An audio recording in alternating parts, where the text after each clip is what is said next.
ma olen nagu näinud AI-s seda, et ta aitab mind vahel nagu näha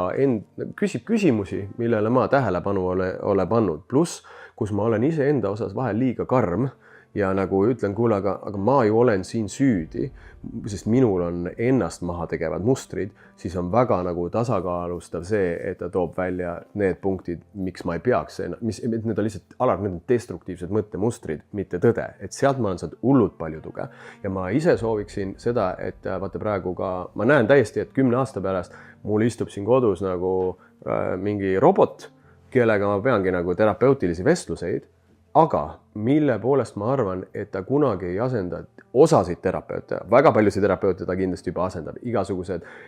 IFS ehk nagu siseosadega, ta asendab sitaks palju asju varsti ära. Eriti kui tal tuleb nagu humanoidi kujuga suhteliselt või mingi väga turvaline nagu kest ja ta oskab sind õigel hetkel puudutada ja kõik need asjad tulevad tal sisse, aga mis ma näen, et millal AI mind ei aita ja millal ma helistan võib-olla oma sõbrale Rasmusele,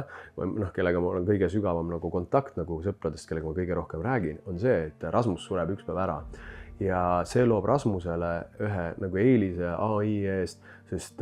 tal on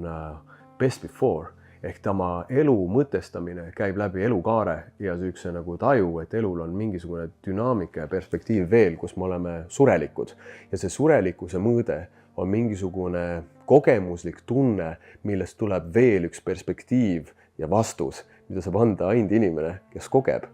Et ma suren üks hetk ära ja teised surevad ka ära ja seetõttu selle mõõtme info on vaja nagu tuua vahel perspektiivi sisse, see surmatasand.